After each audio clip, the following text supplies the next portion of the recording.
Well, hello and welcome to our third recording here of L5R Better with Bates. This inaugural screening here at the Fantasy Flight Game Center here in Roseville, Minnesota. I'm your host Ryan. We have Chris Bates here, yes, because he's better than me. So that's why I am hoping his brain. We're talking about L5R strategy. Well, the name is better than Bates, though. So better with Bates. Better with Bates. Because we're I got Bates. you. I didn't hear it. Better with Bates. There we go. So we're getting better at L5R with Bates. It makes sense. So because he's certainly better than me. So there we go. And we've been discussing L5R, Legend of the Five Rings. We've been discussing kind of 30,000 foot view, and the last we kind of talked about was the currency in previous videos. If you're watching this out of order, would you please go to the beginning of the playlist, if I've got this in the playlist at this point, to check this out. Our first video where we're talking 30,000 foot videos. For 30,000 foot view, this is a card game. Yes. Here are cards. These are the kind of cards. And then in the last video we had just started talking about currency. Right. The two trade currencies in the game. Honor, which is a win condition currency. Yep. Fate, which is an actual card and everything else currency. We established that everything has a fate cost, including 0, Yes. but may have additional costs as well, including honor or cards or what have you. Right. And those can have very profound impacts on game state, Right. because you can actually lose or get closer to losing by paying a card that forces you to pay honor.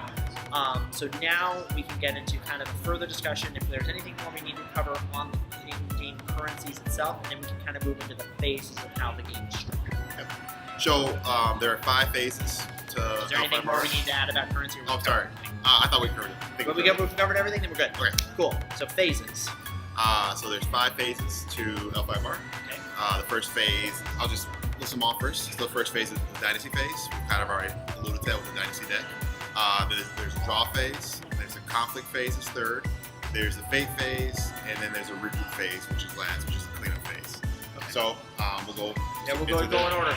Draw the Dynasty. Yeah, I'm still learning the game. So there, Dynasty phase. So there's 2 different types of mechanics in this game where new cards come into play. Yes. Influencing your public hand, which is the Dynasty phase, and influencing your private hand, which is the draw phase. Right. And these, because these mechanics are different, they are designated in game with 2 different terms. Right. Dynasty cards are not drawn; they are Filled. They are filled, and they are filled where? They're filled onto provinces. Onto provinces. So, okay, now we can get into things. So how is this game actually structured in terms of how the game space? You have your Dynasty deck here. You have 1, 2, 3, 4 provinces, and then you have up here in somewhere a 5th province underneath a stronghold. And these provinces start the game face down. They are revealed to be face up when they are brought into a conflict. Correct. Including underneath your stronghold. And then over here you have your conflict deck, and their associated discard piles, which are on the other side Yes. of that. So that's your thing.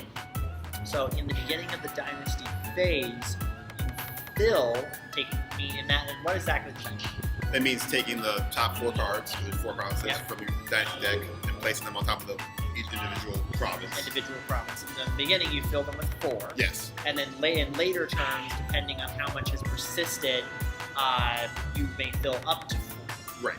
That can be different if you haven't played a lot of characters from that section of your side of the house, Right.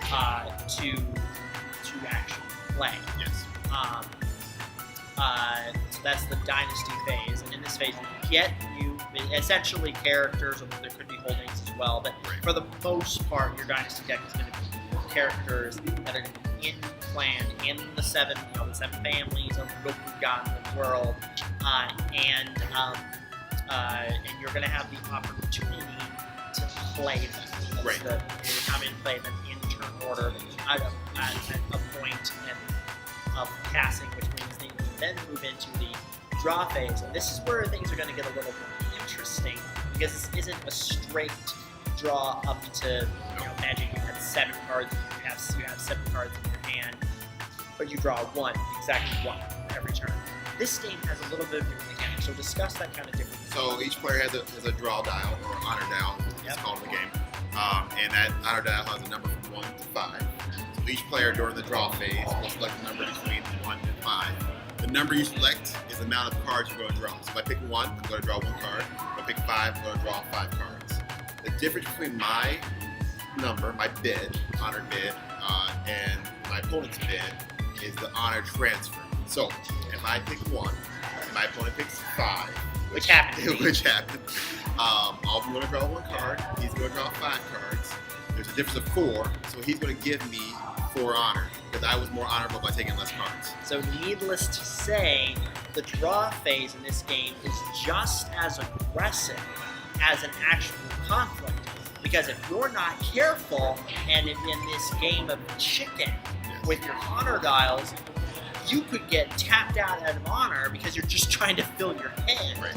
And that happens too. A 4 honor swing, it doesn't seem like much when you start with 11, but it is a third of your. That's a third of your life. That's like the equivalent. I mean, if we wanted to use magic terms, that's just because my common point of reference. Right. That's like the equivalent of like, oh, I just lost 5 life or 6 life. I mean, that's a big number. That's a big number. So the game has this twist where, oh, we may or may not actually want you to draw a card. Okay, but what happens when your bids are identical? There's no honor. There's no honor transfer, Right. so you draw it right. So then there can be this kind of dialectic between the players of where do you want, I guess, the honor center, as it were. I don't know if it's the right term to use, but the center of honor to be where we're not transferring other honor. In our games, it turned to be 1, Right. which, depending on that meant the game didn't behave much differently than other card games. But in other games, you could end up with a center just because you bid the same at like 3 or like 4, and then you're going to end up with a much different game depending on how things go. So that's the draw phase. At the end of the draw phase, there is a standard action window, which doesn't find much use at this point, but it is there in case you want to play actions in their hands. So actions meaning cards. Cards. Actions are cards or text on cards. Yes. Then we go to the conflict phase. That's the meat of the game. The conflict phase is the most important phase of the game, the longest phase of the game.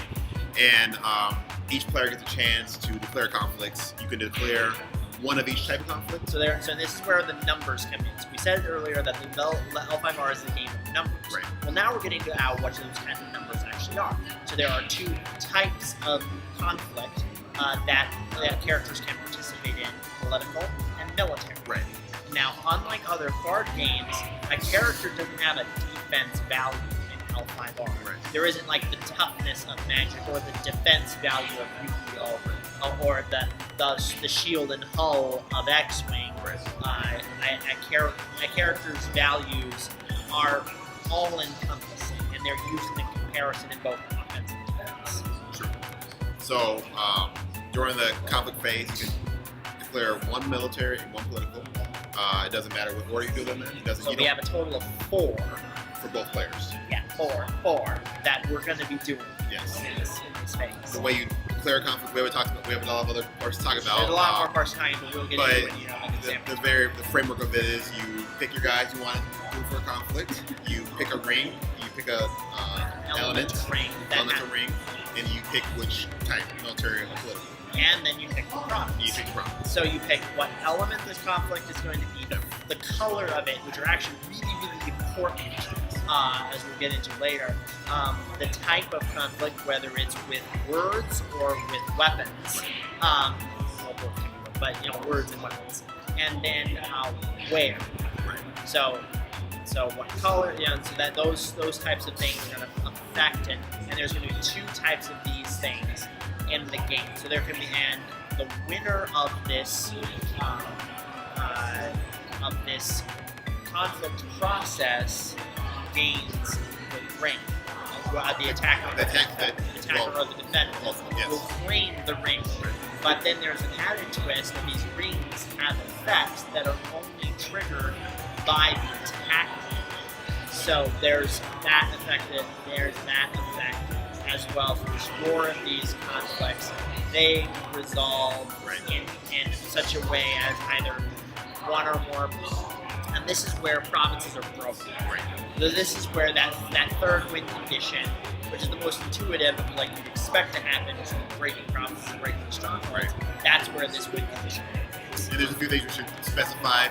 First of all, that obviously in a military conflict, you only use your character's military skill. So they will have 2 skills. Some don't. Some have zeros. Some have dash. We'll get into that later. But military conflict, you use a military skill. Political conflict, you use a political skill. So that's, and so and that affects some others of the type. There's certain actions and certain cards that affect those types, or even then other cards that affect rings even of what is done. So there's a lot of different effects. So this is the framework, and these are the complexities of the framework. And this is where this is where L5R's complexity level jumps sky high. Is you have 50, who knows how many different combinations you have of rings and provinces and characters and all this. And board state. Should you attack? Should you wait? Should you attack? Should you wait? Should you defend? There's a lot. Right. I mean, the conflict, and this is where you end up with the game being roughly right now being about an hour. Right. And most of it's been conflicts. And most of it, what you're doing is spending time with conflicts. So then, next kind of phase. The 4th phase is the fate phase. So during that phase, you're going to discard characters that don't have fate on them. We didn't talk about this yet, but as part of that dynasty, when you put a character out for your dynasty deck, you pay the cost in the upper left corner of the character. So if a character costs 3, you pay 3 fate for that character. When you play a character, either from your dynasty deck or from your hand, you have the option to add fate to them. When you play a character for that 3 cost and don't put any fate on them, they're only going to stay for that 1 round. If you want to stay longer, then this is compared to the fading mechanic and So this is like every character, everything has fate. So you need to determine up front how many turns you want this character to stay away from. There's very few. You can never go back and say I want to add more later on just because there are card effects that do that. Right. But it's not something that I didn't want my Super Mega Ultra Knighted Champion to just die right now. Oh man, can I retroactively add fate? That's not a mechanic that you can do. So this is the complexity aspect thing. Yes. It's like, how long am I going to need this person? Because I'm going to invest everything up front. And then there's all these things of discarding characters and removing fate, and So the fate phase, the first thing you do is discard characters. Then you remove fate from characters that have fate, and then you add fate to the rings. So during this phase, you will also add fate to rings that weren't chosen during the conflicts, and that makes those rings obviously more valuable in the future. You get the money off, you get the fate off of them when you do those conflicts in the future. Okay. So that's fate phase. The last phase is the reboot phase. That's the cleanup phase. You stand everybody up. The equivalent of untapping. Untap everybody. You reset. You draw your cards. Yeah. You can discard cards. So another part of the game is the broken provinces. They still fill each round. But at the reboot phase, if they're broken, the card that's in there, if it's face up, gets discarded automatically. You can't save it. If you have face-up cards and provinces, you have a choice to discard them if you want to cycle through your deck and try to get other cards in. But if it's a broken province, it has to go. Okay. And then we start the game. We restart the game. So we restart the game. So in that so that was kind of the overall framework. Yes. And in these phases, several things happen if you want to dig that deep. And the dynasty phase, you pay your investment of your character. You kind of haven't done that, but that's where you do that. Yes. Yeah. But you can also do that for conflict phases for people that are sneaking out in an ambush type of way. Right. This is like slivers that are being played as instants if I want to show my magic age again. That's that kind of a thing. There is a distinction in this game between being put into play versus being paid for. Yes. Being paid for, you can put more fate on there at the time that you put something in. Yes. If it's just like, in hand, boom, nothing, right? Well, the characters you play from hand, from conflict deck, you're still playing. But if you say, if an effect says bring into play, like charge, we're talking about charge. I guess that's why I don't remember all the cards. Yes. I don't know the card pool yet. This is why it's better with fates, because he knows things. So there's a card called Charge. It says you may play a character from a province during a military conflict for 1 fate. And so that you put it in play. Sorry, Yep. you may put it in play. Yep. So you put it in play. That's part of the card effect. You don't get to add fate to it at that point. So it's just it's bonsai, Right. and go in and go in and go What a in military and go in and take some buttons, take some names at the point in time. Draw phase is typically where you draw cards, but there are plenty, like any card game, draw a card here, draw a card there, draw a card here. There's plenty of those mechanics and stuff and involved. Conflict is the most intricate of the phases, where this is going to be that game of chicken, that do I stay, do I go, do I attack, do I not, that kind of a thing. Then the fate phase is where all your people poof, Right. or not, depending on how much you paid or not paid, and that's basically the strategy one, which we're going to be thinking right on later for sure. And in the regroup phase, you set everything up, and then you get something what's called Imperial Favor. That's another modifier. Which refers to additional stats of your characters. Characters in L5R don't just exist. They can exist in what's called states. States. Yeah, really. Status. And status. And right now there are 3 statuses. Right. Neutral, meaning it's just a dude. So it's Ordinary. Ordinary. Yes. So it's the proper term. It's Japanese. Ordinary. They can be honored, meaning they are honored. They are held in high regard, held in high esteem. And when they are held and when they are in an honored state, they get a bonus. This bonus is determined by a character's glory value. So characters have qualities of glory. How glorious! It's a separate stat. The separate status. This is this person. This is unrelated. This is not tied to their political and military directly per se. But when you are in an honored state, you get a buff of glory, the equivalent to that 1, 2, 3, 4, whatever it may be, to the stats. So a character, when they are honored, can become amazing overnight. So for example, if you have 4 glory, which is a lot, that's the most glory your character has right now. Phoenix clan characters tend to have. The clan champ does. Then if she's honored, she adds that 4 glory to her already 4 base stats of military and political. So then she's an 8 military and an 8 political. So now all of a sudden she's gone from good to fantastic. Now if she's dishonored, which is the opposite of the side of the coin, you can guess where this is going. Then you take away the stats. So it'd be -4 to her base stats. So she goes from amazing to, why are you even here? So. And as another part of that, if we're talking about those right now, when a character is honored leaves play, you gain an honor.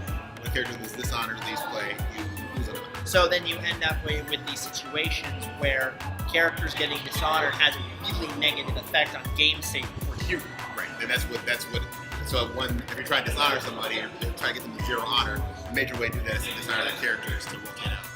Thanks for tuning in to the 3rd episode of our L5R Better with Bait series, recorded at the FFG Game Center in Roseville, Minnesota. This is clearly not the Game Center in Roseville, Minnesota. This is actually recorded after the fact. But in any case, we're thankful that you watched our video. We do invite you to subscribe and tune in for more content. Thanks.